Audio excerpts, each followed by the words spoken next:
Then the Lord said unto Moses, Go in unto Pharaoh, and tell him, Thus saith the Lord God of the Hebrews, Let my people go, that they may serve me. For if thou refuse to let them go, and wilt hold them still, behold, the land of the Lord is upon thy cattle which is in the field, upon the horses, upon the asses, upon the camels, upon the oxen, and upon the sheep there shall be a very grievous murrain. And the Lord shall sever between the cattle of Israel and the cattle of Egypt, and there shall nothing die of all that is the children of Israel. And the Lord appointed a set time, saying, Tomorrow the Lord shall do this thing in the land. And the Lord did that thing on the morrow, and all the cattle of Egypt died, but of the cattle of the children of Israel died not one. And Pharaoh sent, and behold, there was not one of the cattle of the Israelites dead. And the heart of Pharaoh was hardened, and he did not let the people go.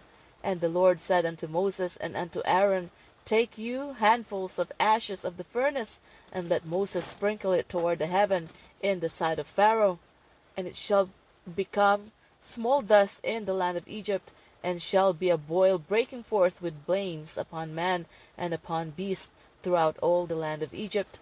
And they took ashes of the furnace, and stood before Pharaoh, and Moses sprinkled it upward heaven, and it became a boil breaking forth with blains upon man and upon beast. And the magicians could not stand before Moses because of the boils, for the boil was upon the magicians and upon all the Egyptians. And the Lord hardened the heart of Pharaoh, and he hearkened not unto them, as the Lord had spoken unto Moses. And the Lord said unto Moses, Rise up early in the morning, and stand before Pharaoh, and say unto him, Thus saith the Lord God of the Hebrews, Let my people go, that they may serve me. For I will at this time send all my plagues upon thine heart, and upon thy servants, and upon thy people, that thou mayest know that there is none like me in all the earth. For now I will stretch out my hand, that I may smite thee and the people with pestilence, and thou shalt be cut off from the earth. And in very deed for this cause have I raised thee up, for to show in thee my power, and that my name may be declared throughout all the earth. As yet exaltest thou thyself against my people, that thou wilt not let them go. Behold, tomorrow about this time I will cause it to rain a very grievous hail, such as hath not been in Egypt, since the foundation thereof, even until now. Send therefore now, and gather thy cattle, and all that thou hast in the field, for upon every man and beast which shall be found in the field, and shall not be brought home, the hail shall come down upon them, and they shall die. He that feared the word of the Lord among the servants of Pharaoh made his servants and his cattle flee into the houses. And he that regarded not the word of the Lord left his servants and his cattle in the field.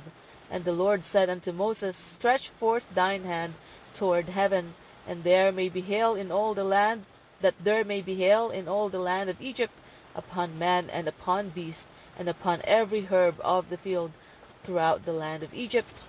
And Moses stretched forth his rod toward heaven, and the Lord sent thunder and hail, and the fire ran along upon the ground. And the Lord rained hail upon the land of Egypt. So there was hail and fire mingled with the hail, very grievous, such as there was none like it in all the land of Egypt since it became a nation. And the hail smote throughout all the land of Egypt, all that was in the field, both man and beast. And the hail smote every herb of the field, and brake every tree of the field. Only in the land of Goshen, where the children of Israel were, was there no hail. And Pharaoh sent and called for Moses and Aaron, and said unto them, I have sinned this time, the Lord is righteous, and I and my people are wicked. Entreat the Lord, for it is enough that there be no more mighty thunderings and hail, and I will let you go, and ye shall stay no longer. And Moses said unto him, As soon as I am gone out of the city, I will spread abroad my hands unto the Lord, and the thunder shall cease, neither shall there be any more hail, that thou mayest know how that the earth is the Lord's. But as for thee and thy servants, I know that you will not yet fear the Lord God. And the flax and the barley was smitten, for the barley was in the ear, and the flax was bold. But the wheat and the rye were not smitten, for they were not grown up. And Moses went out of the city from Pharaoh, and spread abroad his hands unto the Lord. and the thunders and hail ceased, and the rain was not poured upon the earth. And when Pharaoh saw that the rain and the hail and the thunders were ceased, he sinned yet more, and hardened his heart, he and his servants. And the heart of Pharaoh was hardened, neither would he let the children of Israel go, as the Lord had spoken to Moses.